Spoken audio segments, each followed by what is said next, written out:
السلام علیکم ورحمۃ اللہ وبرکاتہ۔ ناظرین، امید کرتا ہوں سب خیریت عافیت کے ساتھ ہوگے۔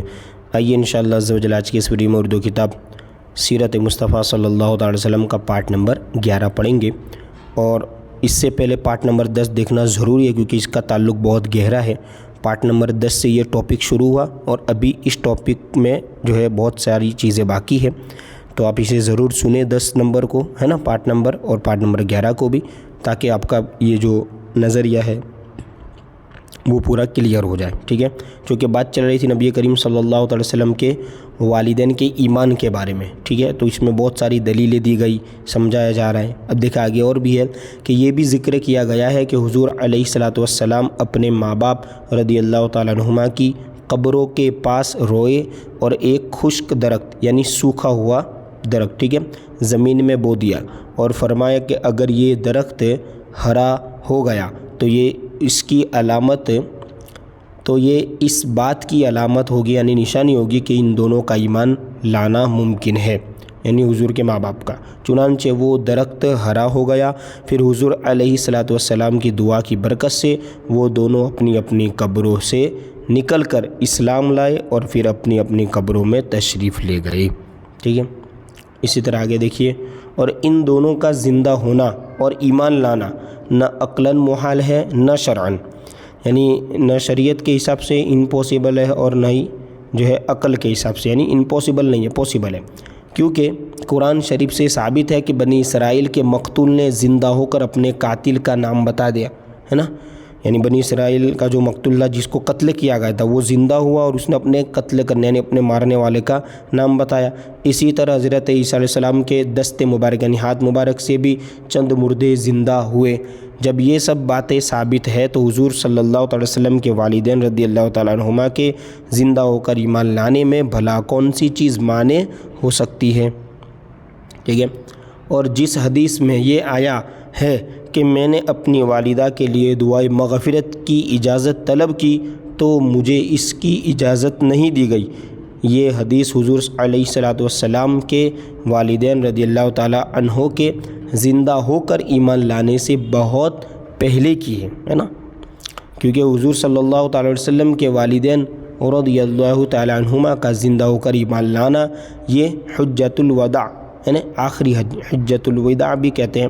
اس کے موقع پر ہوا ہے،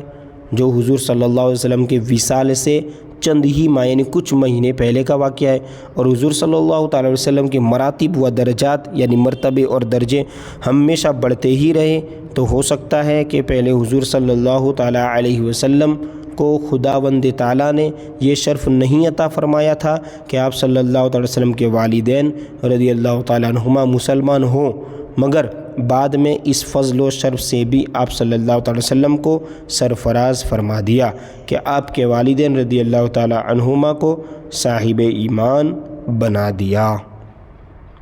ٹھیک ہے۔ اور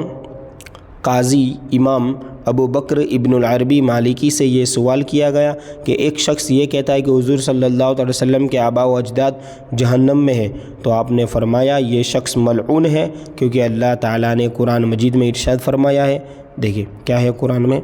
کہ ان الذین یؤذون اللہ ورسولہ لعنہم اللہ فی الدنیا والآخرہ، یعنی جو لوگ اللہ اور اس کے رسول کو ایذا دیتے ہیں یعنی تکلیف دیتے ہیں، اللہ تعالیٰ ان کو دنیا و آخرت میں ملعون کر دے گا، یعنی ان پر لعنت ہے، ٹھیک ہے۔ حافظ شمس الدین دمشقی رحمۃ اللہ علیہ نے اس مسئلے کو اپنے نعتیہ اشعار میں اس طرح بیان فرمایا ہے۔ نعتیہ اشعار یعنی نعت کی صورت میں جو عربی میں نعت لکھی ہے اس کا دیکھیں ترجمہ، دیکھیں، اللہ تعالیٰ نے نبی علیہ الصلوۃ والسلام کو فضل بالائے فضل سے بھی بڑھ کر فضیلت عطا فرمائی، اور اللہ تعالیٰ ان پر بہت مہربان یعنی حضور پر، ٹھیک ہے، اس طرح کیونکہ خداوند تعالیٰ نے حضور صلی اللہ علیہ وسلم کے ماں باپ کو حضور پر ایمان لانے کے لیے اپنے فضل لطیف سے زندہ فرما دیا، یعنی یہ فضل فرمایا اللہ نے، ٹھیک ہے۔ اس طرح آگے اور شعر ہے، اس کا ترجمہ دیکھیں، تو تم اس بات کو مان لو کیونکہ خداوند قدیم اس بات پر قادر ہے اگرچہ یہ حدیث ضعیف ہے، یعنی حدیث ضعیف ہے لیکن اللہ تو قادر مطلق ہے نا، وہ جو چاہے کر سکتا ہے۔ اب دیکھیں صاحب الاکلیل حضرت علامہ شیخ عبدالحق مہاجر مدنی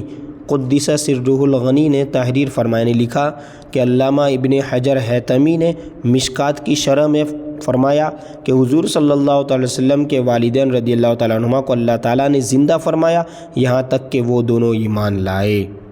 ٹھیک ہے،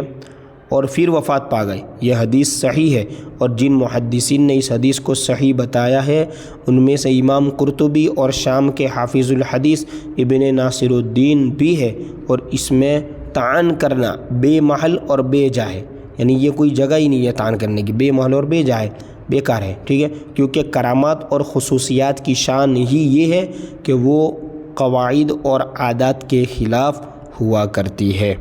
ٹھیک ہے، کیونکہ کرامت ہے ہی وہ چیز جو عقل میں نہ آئے۔ دیکھا گیا چنانچہ حضور صلی اللہ علیہ وسلم کے والدین رضی اللہ تعالیٰ عنہما کا موت کے بعد اٹھ کر ایمان لانا، یہ ایمان ان کے لیے نافع ہے، یعنی نفع دینے والا ہے، حالانکہ دوسروں کے لیے یہ ایمان مفید نہیں ہے۔ اس کی وجہ یہ ہے کہ حضور صلی اللہ تعالیٰ وسلم کے والدین رضی اللہ تعالیٰ عنہما کو نسبت رسول کی وجہ سے جو کمال حاصل ہے وہ دوسروں کے لیے نہیں ہے۔ اور حضور صلی اللہ تعالی وسلم کی حدیث کہ لیت شعری ما فعل ابوائی، ہے نا، کہ کاش مجھے خبر ہوتی کہ میرے والدین کے ساتھ کیا معاملہ کیا گیا، کے بارے میں امام سیوطی رحمۃ اللہ علیہ نے در منثور میں فرمایا ہے کہ یہ حدیث مرسل اور ضعیف الاسناد ہے۔ اب دیکھیں آگے، اسی طرح بحر کیف مندرجہ بالا اقتباسات جو معتبر کتابوں سے لیے گئے، یعنی جو دلیلیں اور جو معاملہ بیان کیا گیا تو ان کو پڑھ لینے کے بعد حضور اقدس صلی اللہ علیہ وسلم کے ساتھ والہانہ عقیدت اور ایمانی محبت کا یہی تقاضا ہے، یعنی چاہیے کہ بندہ محبت کرے حضور سے،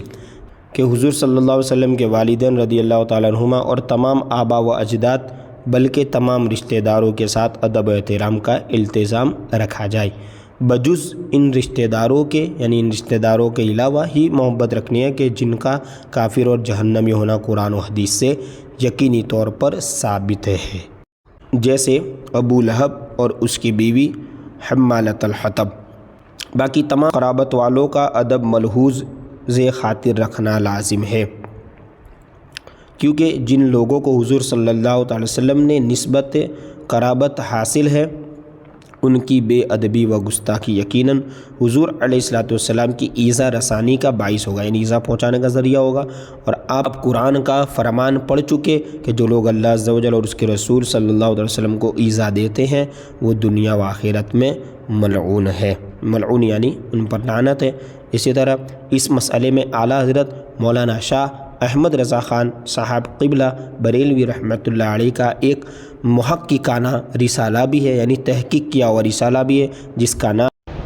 شمول الاسلام لآباء الکرام ہے، جس میں آپ نے نہایت ہی مفصل یعنی تفصیل کے ساتھ و مدلل یعنی دلیل کے طور پر یہ تحریر فرمایا ہے کہ حضور علیہ السلام کے آبا و اجداد موحد و مسلم ہے، ٹھیک ہے۔ انشاءاللہ پارٹ نمبر 12 میں آگے پڑھیں گے۔